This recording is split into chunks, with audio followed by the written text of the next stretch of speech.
السلام علیکم. په نن ویډیو کې من تاسو ته یو درې نور نوي سیزونه راوړي دي چې هغه د ټیکنالوژي ټیک ریلیټډ دي او دا ما راغوښتلي دي آنلاین او آنلاین نن سبا ډېر زیات ایرانونکي او نوي سیزونه خرڅېږي. نو ما هم یو څه سیزونه راغوښتلي دي، خو دې نه مخکې یو خبره کوم چې د آنلاین چې زه څومره سیزونه راغواړم دا زه په خپلو پیسو باندې راغواړم او د دې ماته د یوې روپۍ پیدا نشته. بعضې کسان کمنټ نو راځئ چې تاسو ته د دې سیزونو ریویو کوم چې دا څه سیزونه دي او څنګه کار کوي. د ټول نه اول چې دی دا تاسو کتلی شئ، دا یو پارسل دی، په دې کې به تاسو وګورئ چې دا تاسو کتلی شئ دا یو پن دی، دا یو جادویي پن دی، دا داسې نارمل پن مسین کوي، بالکل دا جادویي پن دی او دغه شان دی دا ورسره یو کلر پیکټ رنګونه ګفټ کې رالیږلي دي، دا څه لیکلي ورسره هم دي تاسو کتلی شئ، خو دا بیا پړاو کړو. صحیح ده. نو دا تاسو کتلی شئ چې دا رنګونه دي، بس برش دی ورسره، دا خو پالتو سیز دی. زمونږ د کار سیز چې دی نو هغه دا دی، دا تاسو کتلی شئ دا یو پن دی او دا چې دی د نقل دپاره استعمالیږي. هغوی داسې وایي چې دا د چیټینګ دپاره د نقل لپاره استعمالیږي. صحیح ده.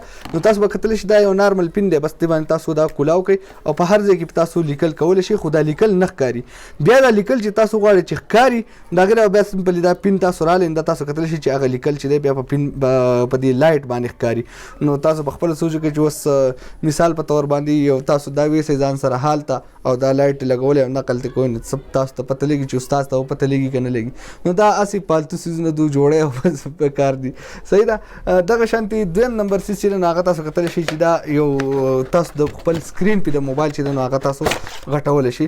دا تاسو کتلی شئ دلته کې تاسو ته ښکاري نارمل سیز دی، تاسو کتلی شئ بس دغه یو سیز یې جوړ کړی دی چې په دې باندې تاسو سکرین غټولی شئ.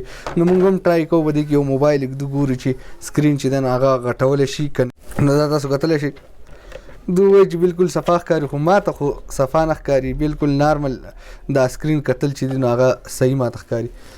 دا تاسو کتلی شئ، په دې کې هم تاسو ته زه وښیم، دا تاسو کتلی شئ زما په نظ باندې ما ته خو داسې څه ښه نه ښکاري، خو بس څه سیزونه دي جوړی او رالیږي پالتو پالتو سیزونه. دا وګورئ دغه شانې دا تاسو کتلی شئ دا دغه سیز دی، خو بیا هم څه لږ غونته کې رزلټ ښه ورکوي. صحیح ده. او دریم نمبر چې دی نو هغه ما راغوښتلی دی کټر.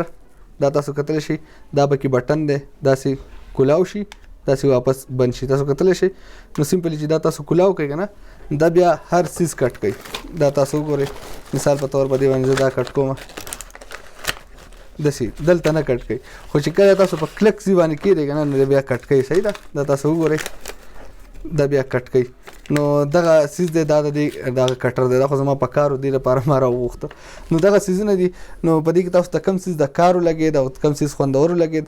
نو دا ډېر کړو، خوښ شوي لایک کوئ، چینل سبسکرایب کول مه هېروئ او زه انشاءالله تاسو ته په نوي نوي ټیکنالوژي نوي نوي سیزونه راوړم.